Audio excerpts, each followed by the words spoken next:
Good evening. I'm Jeannie Long, Executive Director of Chicago Collections, and welcome to tonight's Author Talk with Michelle Duster.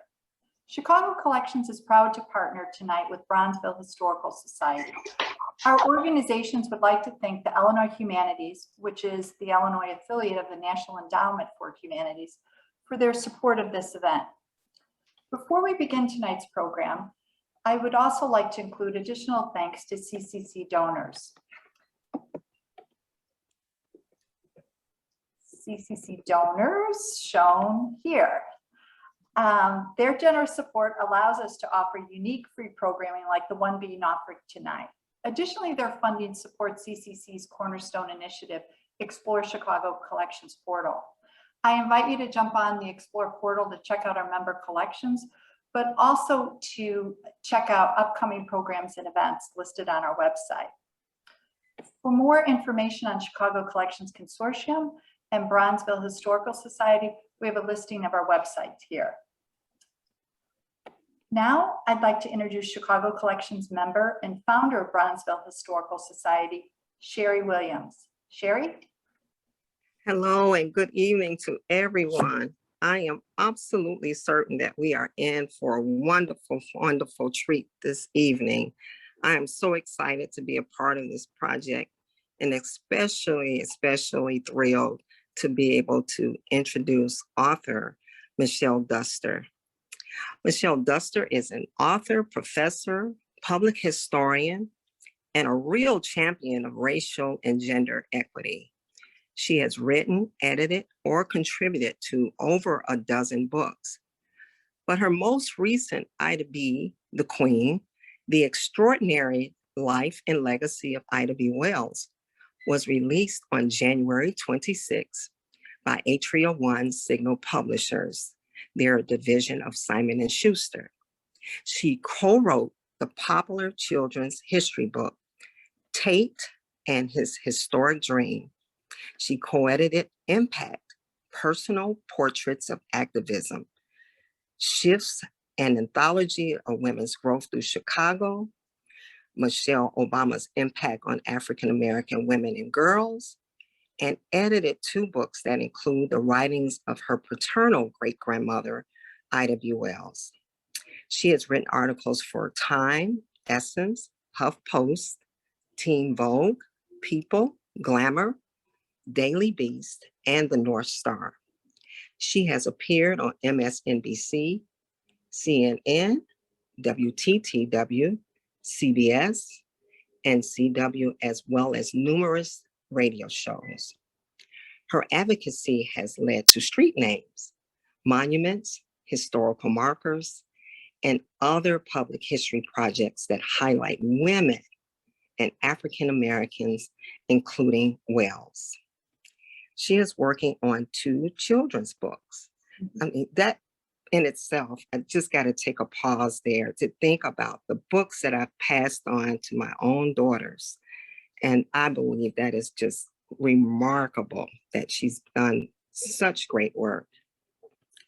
I want for each of you to know that she is working now on 2 children's picture books that will be published by mid-2023. Wow. And several public history projects that she's working on that will feature women trailblazers. Everyone, please welcome Michelle. Thank you. Thank you, Sherry. Thank you to Chicago Collections and the Bronzeville Historical Society and Illinois Humanities for having me on this program. And I can share my screen of my slides that I prepared for this particular talk very shortly. Thank you, Jeannie Long, for all of your hard work. So let's see. I'm going to see if this works. Okay. So I'm going to talk briefly about the process of working on the book. But before I get started, I'm assuming that most people know who my great-grandmother Ida B. Wells is or was, but just in case, I'll just kind of give a brief overview of who she was. So she was a journalist. She was born in 1862 in Holly Springs, Mississippi. She was born enslaved in 1862 during the middle of the Civil War. And she luckily grew up during Reconstruction. So she grew up most of her life after she was 3 years old as a free person. She was able to become formally educated in Holly Springs, Mississippi at what is now Russ College. At the time, it was Shaw University, which was pretty much like a one-room schoolhouse. It's nothing like what we think of today. And she became a well-known journalist. Today, she's considered a pioneer when it comes to investigative journalism. She pioneered what's called data journalism. She went on to become involved in the suffrage movement.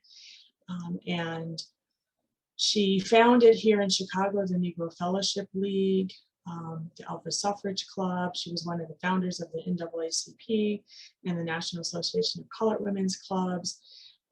And she just did so many different things in addition to being a wife of Ferdinand Barnett and a mother of 4 children.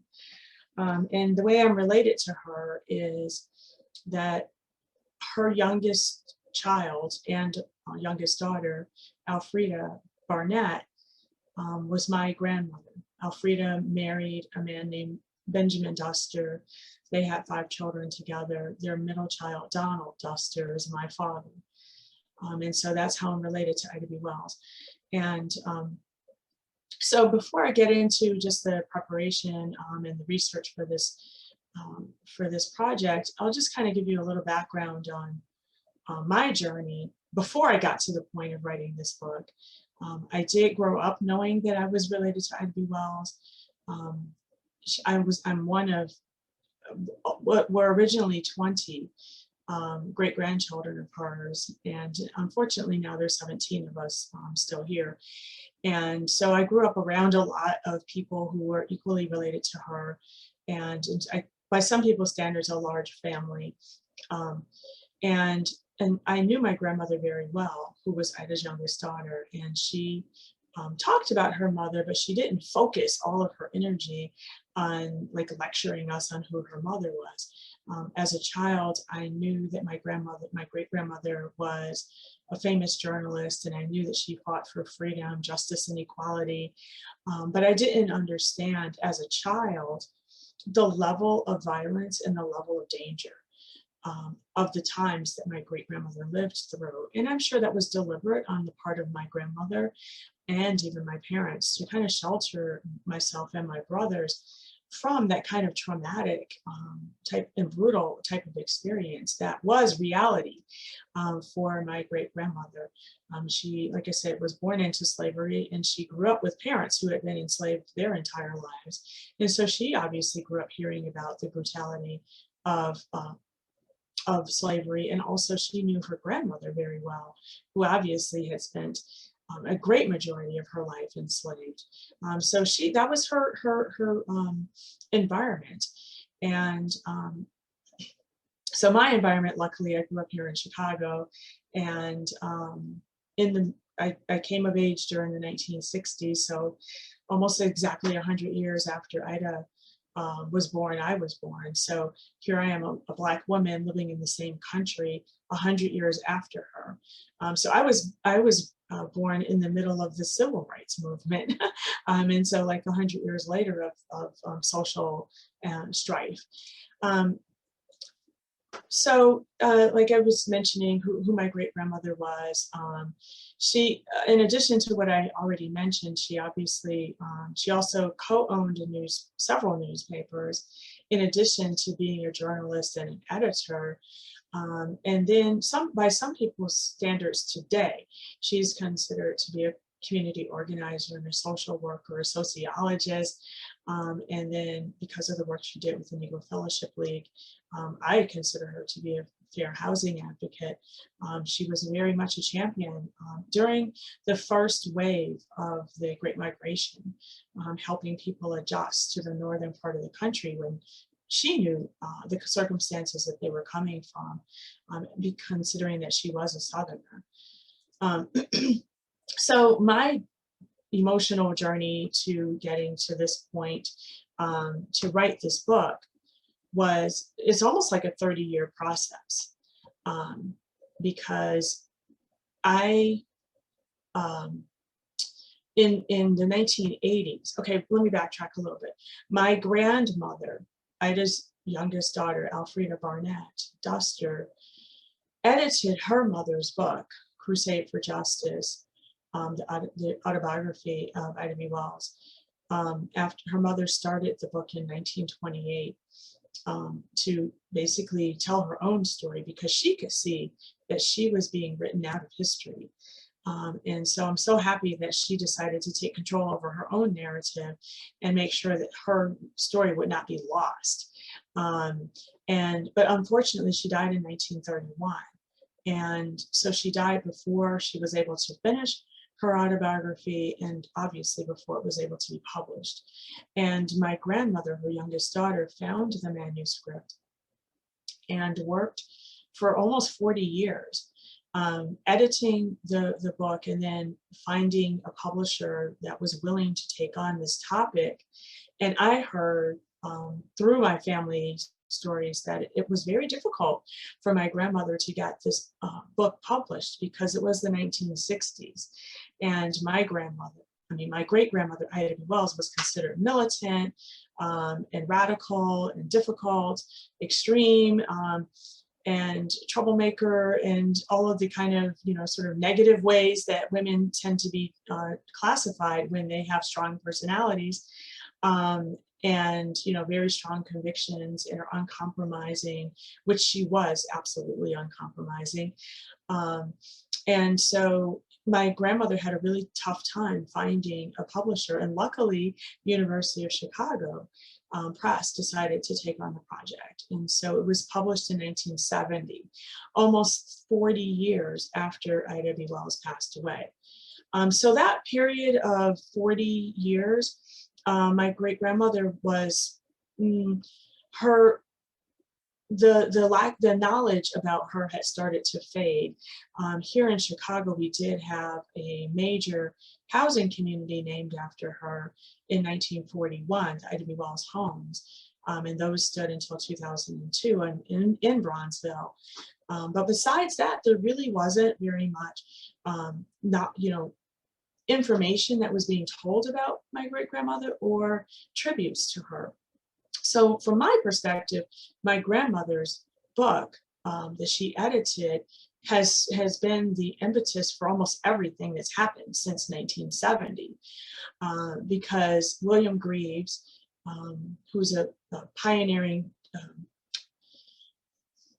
documentary filmmaker, he used the book Crusade for Justice as the basis for his documentary film, Ida B. Wells' Passion for Justice, which was created in 1988 for PBS American Experience series. And I actually worked on that film.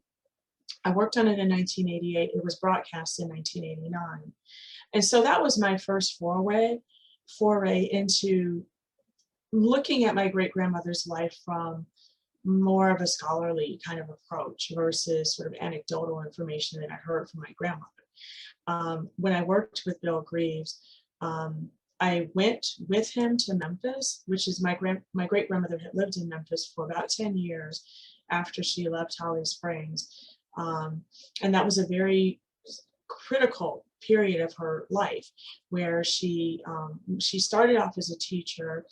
She ended up suing a railroad, the Chesapeake, Ohio and Southwestern Railroad, when she refused to leave the ladies' car to go to the colored car after Tennessee had started resegregating public transportation. She sued them. She initially won, but then ultimately the ruling was overturned when it went all the way up to the Tennessee Supreme Court. She, in Memphis, became involved in lyceums as a way to have some creative outlet from her teaching. And so that's how she developed her reputation as a writer, because she started writing for newsletters and then started getting asked to write for newspapers, all for just copies of the paper. And then she was gaining a bigger and bigger reputation, which ultimately led to her being asked to edit what was called the Memphis Free Speech and Headlight. And she made sure to become not only editor, but co-owner of that newspaper. And she changed the name to just Memphis Free Speech. And then her whole life turned upside down in 1892 when 3 of her friends were lynched, basically because they were successful. They owned a grocery store. It was doing very well, and it rivaled a white-owned grocery store.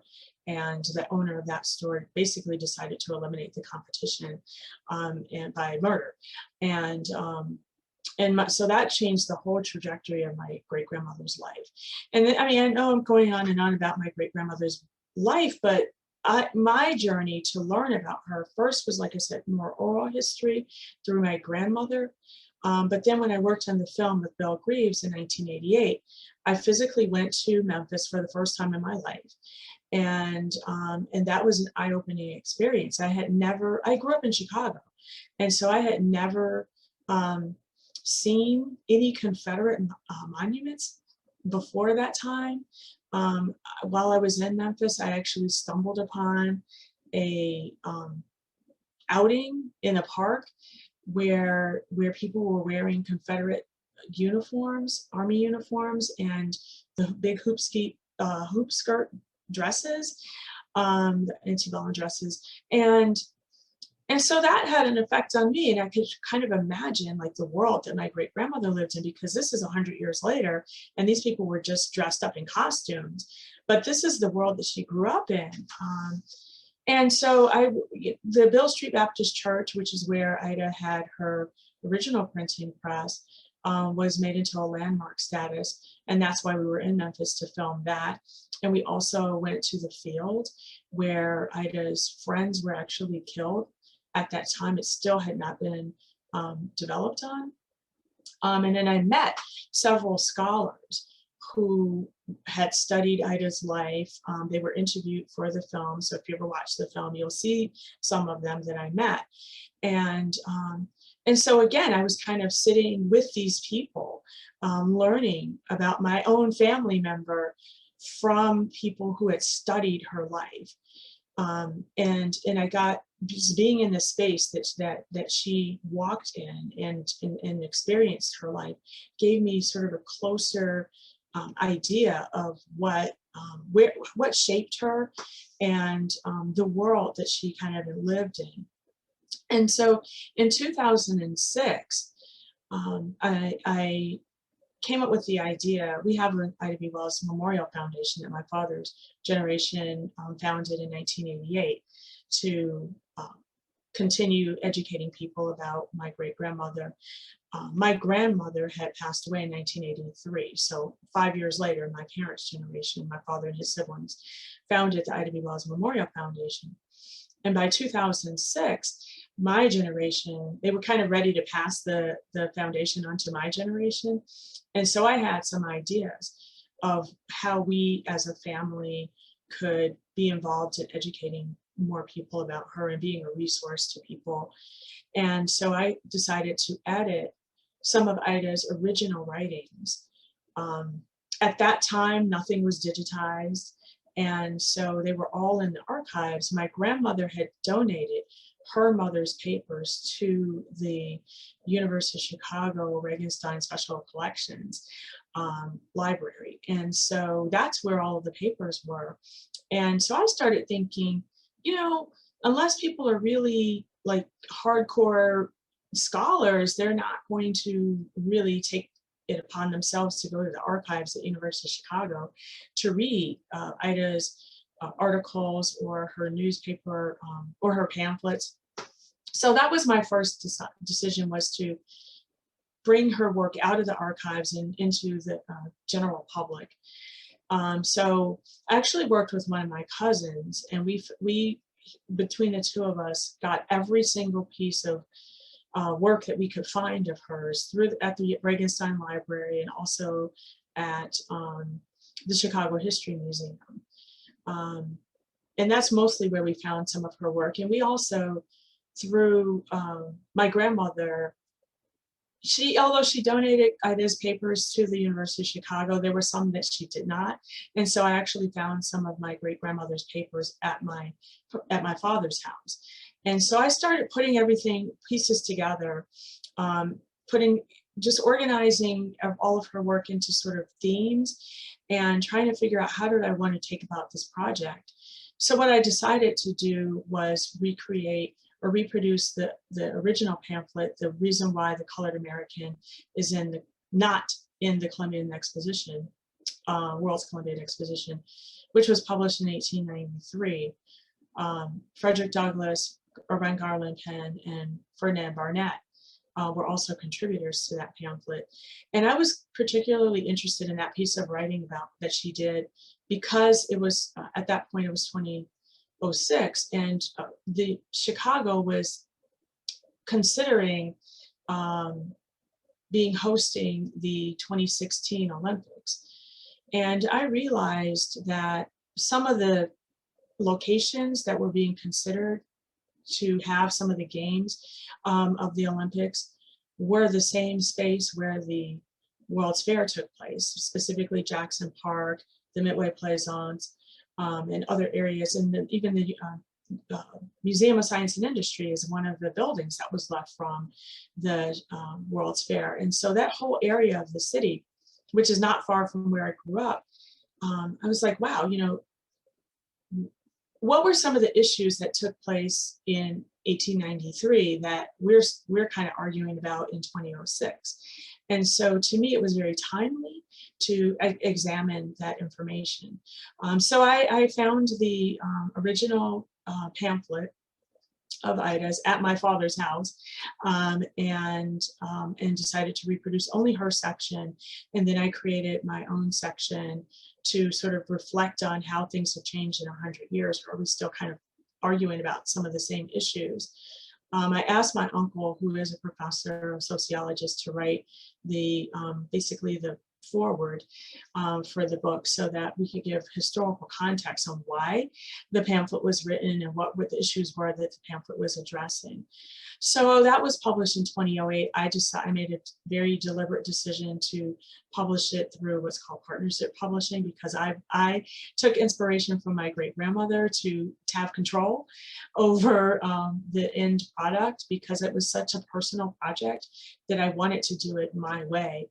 And I had a background in marketing. I had been working in marketing for about 10 years. So I kind of knew how to do it.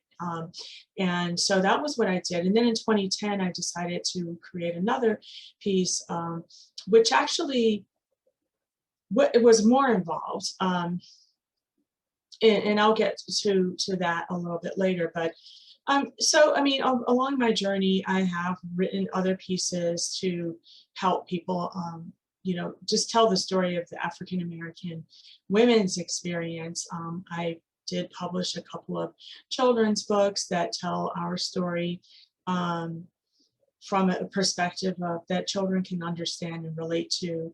I co-edited an anthology about Michelle Obama, how her presence impacted African-American women. And then I have worked on several other public history projects. So when I was working on Ida B. the Queen,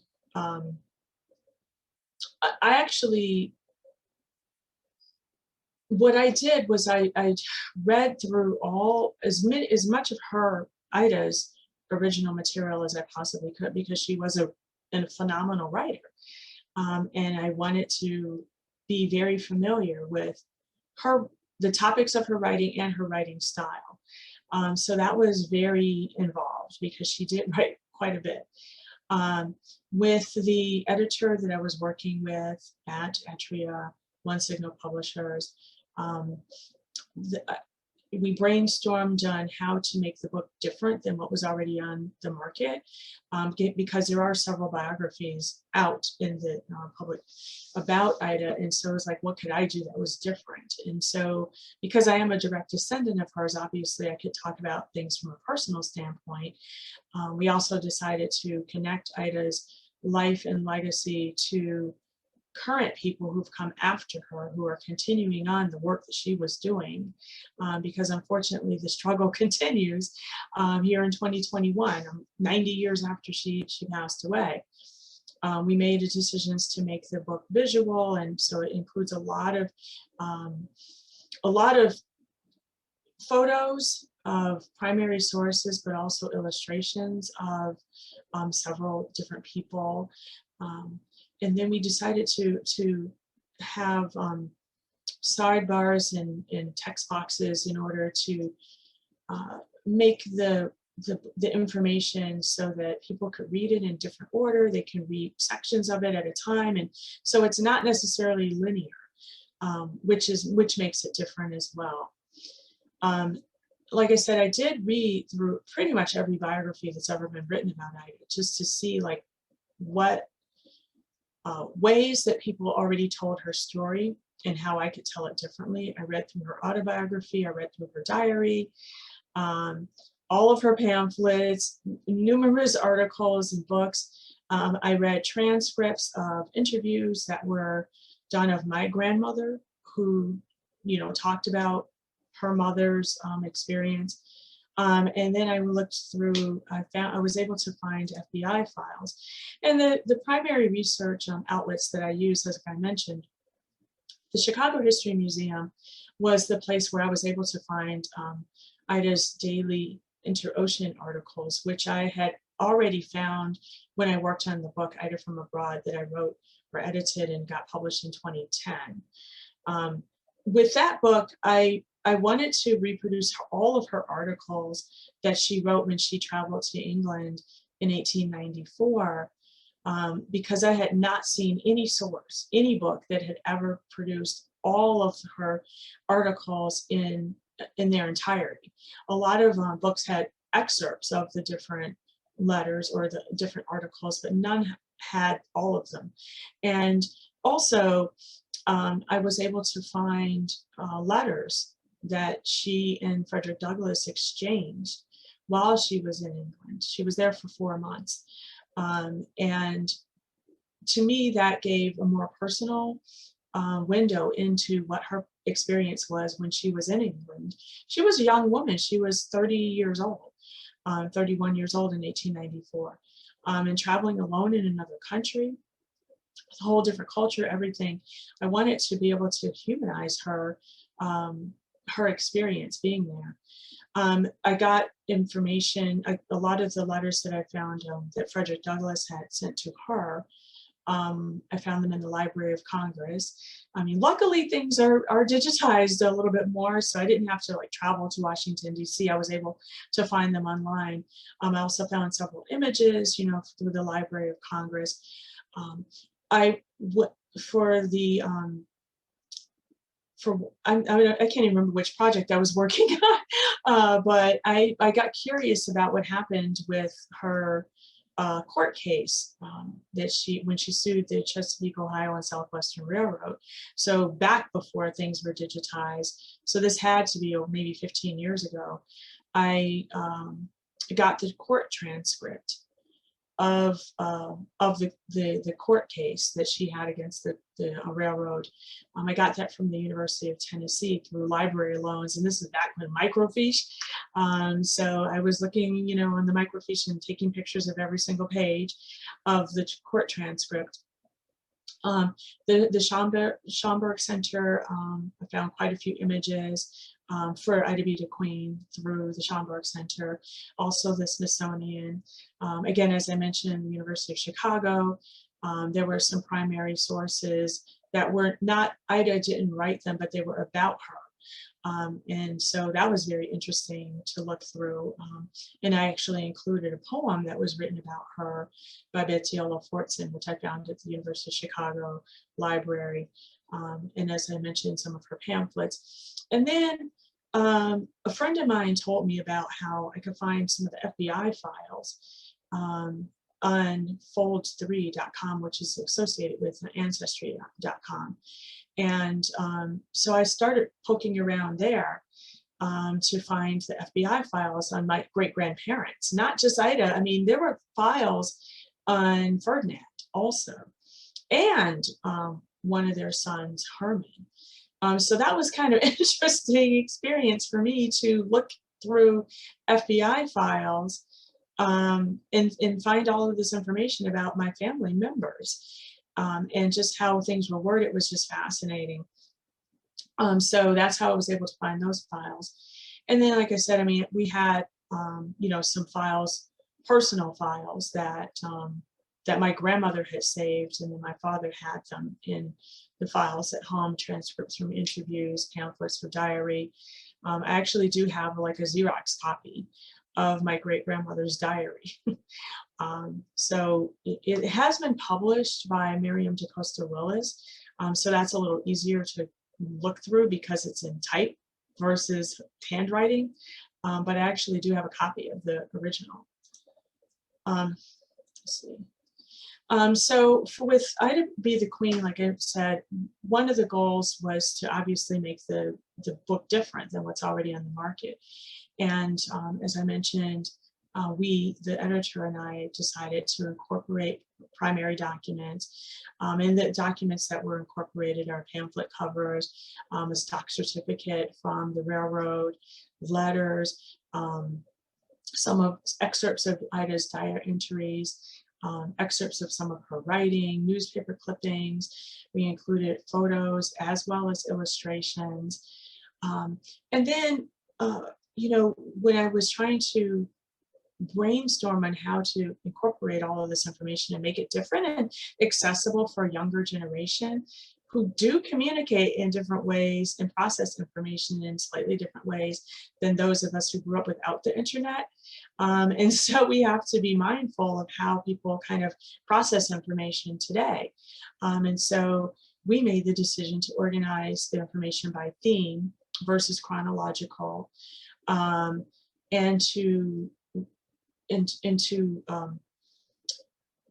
make it relevant to what is going on today. And so incorporating people and organizations that are doing work or have done work since 1931 that is continuing on with the work that my great-grandmother was doing. And within that section, there's section 6, where it incorporates all of the more modern people and information. There's I organized that by a theme to give examples of the ways that my great-grandmother did her work, which was, I mean, she spoke truth to power. She took control of the narrative with her newspaper articles and owning the newspaper. She was telling our story from our perspective. And there have been people after her who have done the same thing. She organized and founded organizations. And so I gave examples of that, people today who have taken control of, working in collective action in order to affect change. There are people who were protested alone and, stood alone, which, Colin Kaepernick is a very good and sort of modern example of somebody who is an individual, decided to take a stand and has suffered the consequences by basically his career ended as a football quarterback. And, some of that happened with my great-grandmother when she stood up against the school system in Memphis. She spoke out about the segregation that was going on in the school system, and as a result, she lost her job. So I tried to show that, there are people who are today who are doing things in a similar way to how my great-grandmother was working, and hopefully that people can see themselves and see how what is happening today is connected to the past and how the past influences the present. I also included a 400-year timeline in the book to show what happened before my great-grandmother was born and how she was continuing a tradition of resistance and truth-telling and organizing. She wasn't the first to do some of these things. And so, you know, just to kind of show the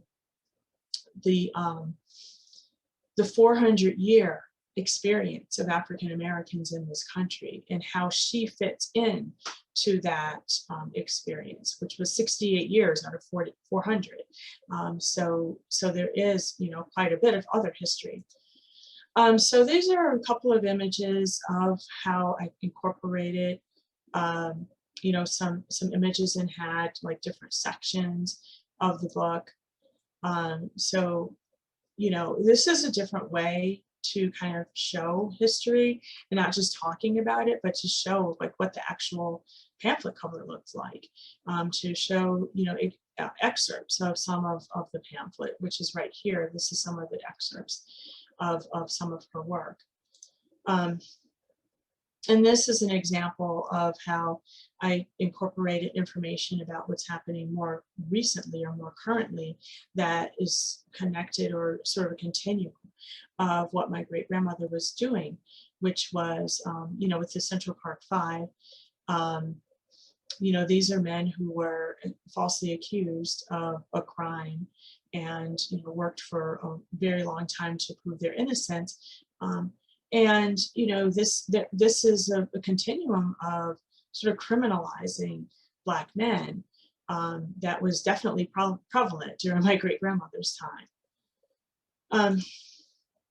And so after the book was finished, or shortly, around the time when it was getting finished in final edits and everything, then we had to go through deciding what the cover design was going to be. And the wording on the back cover is very important for those who have not created or published a book. But you've read a book, and so a lot of times people decide if they're going to buy or even look inside of the book based on the information that's on the back cover. And so that's very important. And there were a lot of deliberate decisions made on what information would be on the back cover. And then also when it comes to marketing, positioning, and targeting media outlets, that's a whole nother conversation on what is involved in the actual marketing of the book. But it's very important because you can write a book, but then who's going to know about it and who's going to buy it? So that's a very, very important part of producing and releasing a book. And so this was the result. I mean, it was through Atria One Signal Publishers, which is a division of Simon & Schuster. So I did have a large major publisher behind me. And so this is the results. This is huge stacks of the book at Costco. And then I was so excited. I went to Target to see my own book on the shelf. So, and it was under nonfiction bestsellers. So that was really exciting to me. And just briefly, when it comes to the book promotion, the press releases were sent out almost a year in advance to kind of get the book industry knowledgeable about the fact that the book was coming out. This was for like trade only, you know, the press releases that far in advance. And then there were book reviews and interviews that started a few months before the publication to create buzz and everything. So then once the book did actually come out, people were ready. They could pre-order the book. Galleys were sent out. Galleys are one step above Xerox copies of the book that are sent out to the trade in order for them to read the books and sort of start writing reviews about it. And then there was a virtual book tour because of COVID, where I did a lot of interviews, a lot of book talks. And then there was the press, which was, you know, radio, newspaper, TV, podcast, interviews, a lot of social media and websites and videos. I mean, it's just very extensive. And I think this is something most people, including myself, don't think about when you're actually writing a book, because it's almost like two different worlds. Like one, you're writing the book and it's just you by yourself, you know, in the archives, at your computer, only working with an editor. So it's just you and one other person that are kind of in this bubble, writing and researching and organizing the book. And that's one skill. And then promoting the book is almost the exact opposite, where it's like you're around a lot of people and you have to talk a lot, and it's very jarring, and a lot of people aren't good at both. In fact, I think a lot of people who are writers, it's very disorienting, some of the marketing part of it, because it takes completely different skills. So, like I said, I mean, I do teach, and I tell my students, when you're creating a product, there's like two different steps. I mean, one is creating the product itself, but then the actual promotion of it, and the marketing of it, and all of that it's totally different. And you need to become skilled at the marketing part, because it's such a huge part of creating the piece. So hopefully that gives you a little bit of information about what I did in order to research the book, where I got the information from, and how I made decisions on how to organize the material, and what kind of information to include. The one thing I will say about my great-grandmother's life was it was extremely full. And, there have been books written about her that are 800 pages. And so there's an enormous amount of information available about her. And one of the challenges for me was figuring out how to sift through that volume of information. I did an estimate, and I think I read about 4,000 pages of information about my great-grandmother, between all of the biographies and all of her writing, and a lot of articles and a lot of pamphlets. I did the math, and I could not believe over 4,000 pages of information that I actually read, in order to come up with a book that's 176 pages. So what you actually see published is a small part of all of the information that I filtered through in order to, get her story out in a way that I think is accessible to a younger audience, accessible to people who want to know some of the information but don't want, a deep dive into all the nitty-gritty details, but just sort of an overview of her life and how it is connected to what's happening today. The good thing, and I mean, I did include a bibliography, and so the good thing is that if people want to know more information, they can go straight to the primary sources and read all they want to, if they want that level of detail. But there's a lot of information available about her, and like I said, I think one of my challenges, and probably some other people's challenges when they're dealing with a huge topic, is how do you sift through all of that information. Just to give one example,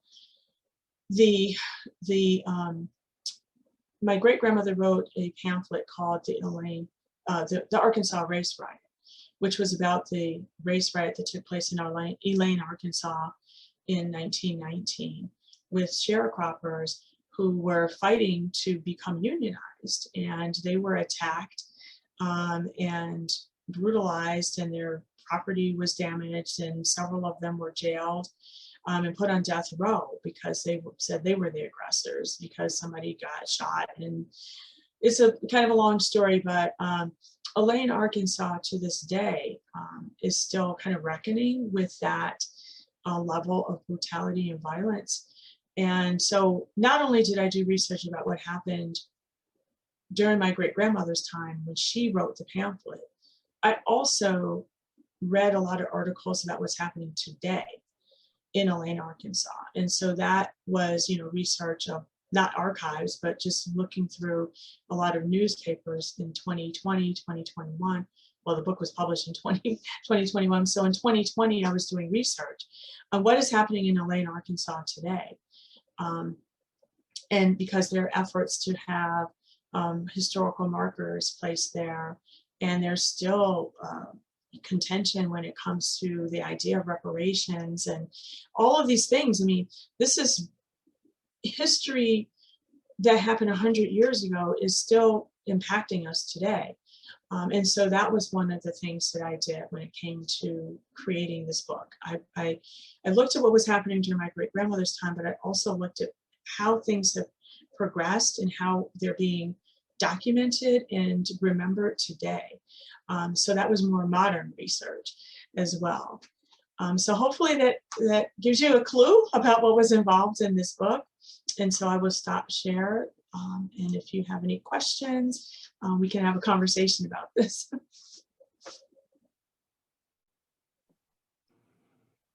Thanks, Michelle, so much on so many different levels. Thanks for the work that you continue to do and your thoughtful approach.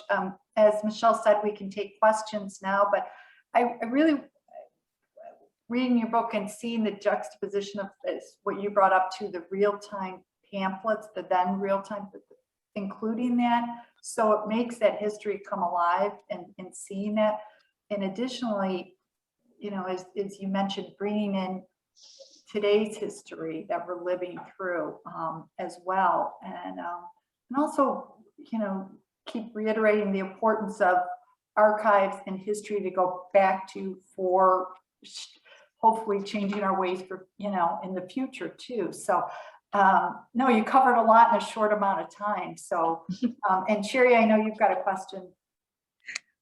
Yes, I just wanted to say, Miss Michelle Dustin, oh my goodness, you are carrying the torch, you're uncompromising, and you're resilient, just like your great-great-grandmother.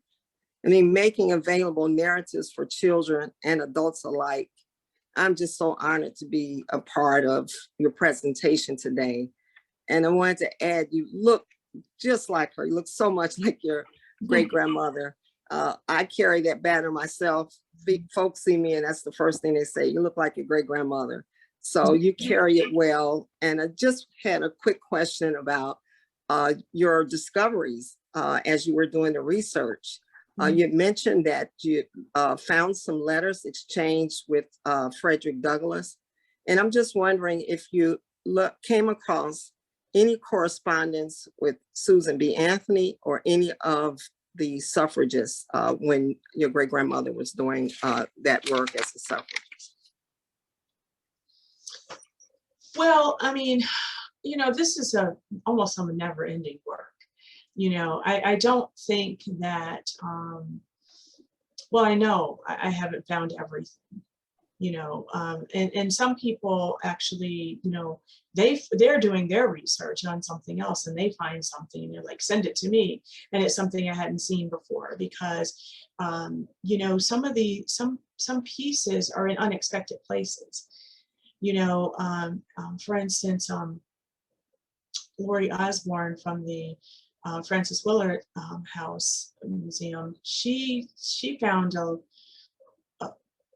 a letter from Ida that was sent to, I'm forgetting the woman's name at the time, but it was a woman that was affiliated with the suffrage organization here in Chicago.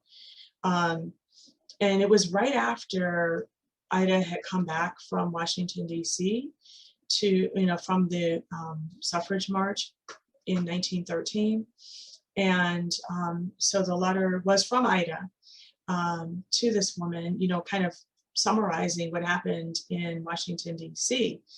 And it was in an unexpected place. I would have never, you know, known to even think about like looking there. So, I mean, I have not found any letters specifically between Ida and Susan B. Anthony. That doesn't mean there are no letters around. I just, you know, in the research that I have done, in the places that I looked, I did not see them.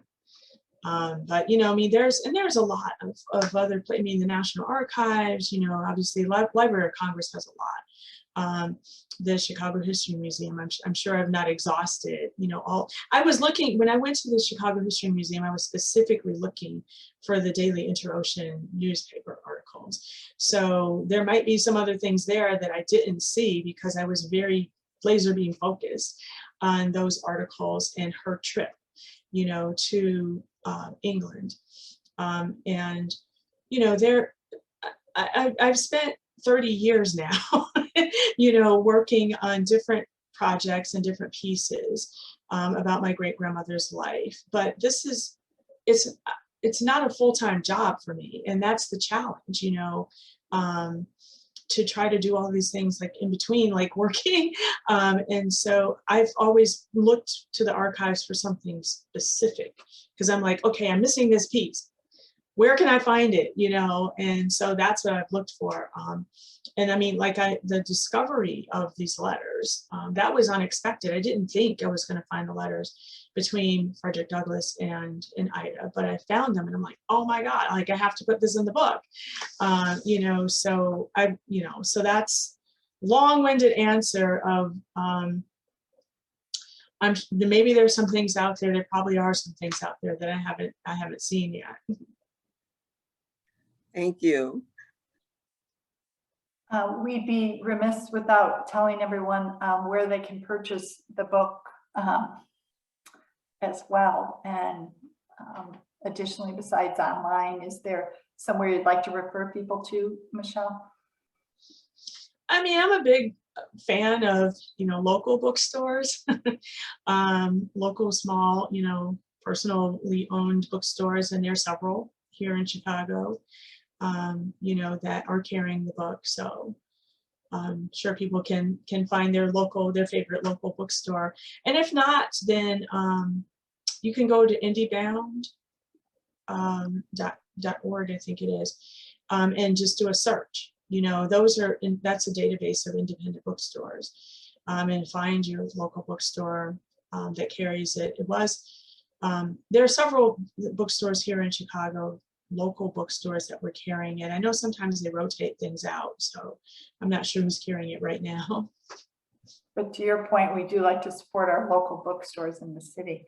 And just to follow up on the discoverables too, in terms of the holdings within your great-grandfather's, in your home archive, so to speak. I mean, that had to be exciting to be able to have that hands-on of the material and using that for your research as well too. So I think it's been really fascinating in terms of outlining that fold 3 with the FBI files and be able to, and again, not just about your great-grandmother, but your great-grandfather as well, and their stories too. So no, I appreciate what you've shared tonight. And I just want to say really quickly, one of the things, and I'm sure probably a lot of people watching might have this experience as well. It's so easy to go down a rabbit hole when you're looking through these archives, and you almost have to stop yourself because otherwise you'll not get to what you want.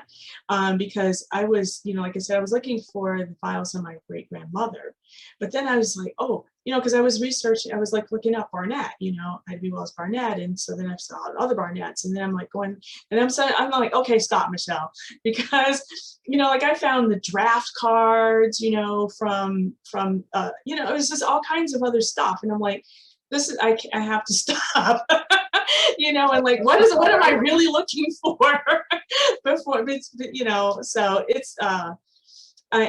it's interesting how you can get sidetracked too.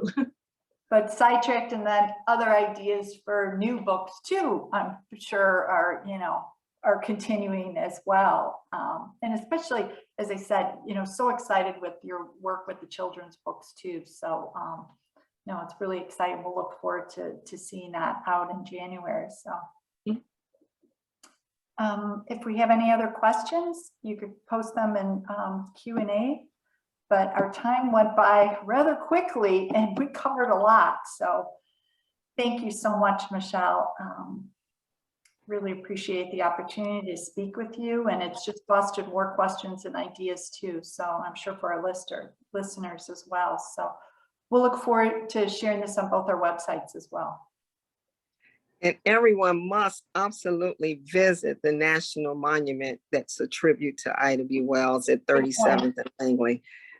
I never describe it to anyone. I just tell them to go because they need to experience it themselves. I can't say one thing, phenomenal, absolutely phenomenal. So I encourage everyone to get down to 37th and Langley to see the monument.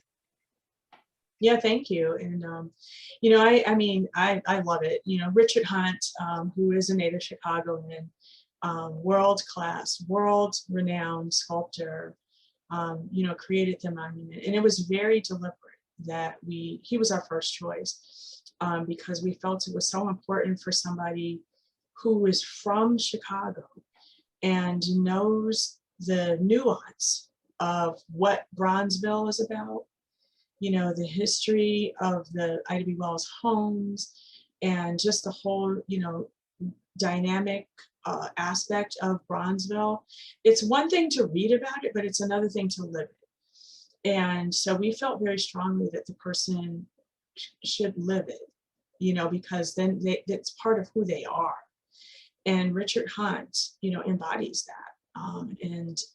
And we wanted something that was abstract and interpretive because Ida herself was so multidimensional and so, you know, like you can't put her into one category. And so we felt that a monument versus a statue would give people the opportunity to interpret for themselves who she was and what they see in her. I mean, what I'm hoping, because I'm talking to Bronzeville Historical Society, is that, you know, we all as a city can work to, you know, have the monument be a location that people, you know, feel very comfortable, you know, using that space to not only learn about my great-grandmother, but reflect on who they are and what they can do and sort of be a space of empowerment. And that's what I really, really hope, you know, for that space. It will happen, absolutely. Well, thank you all, and thank you, Sherry, Michelle. We thank you so much for this opportunity tonight, and thank you to all those who listened in too. So take care, everyone. We're getting tons of thank yous coming through in the chat as well. So huge thanks, Michelle. Thank you all, and thanks for this opportunity. Take care. Thank you. Have a good one. Good night, everyone. Thank you.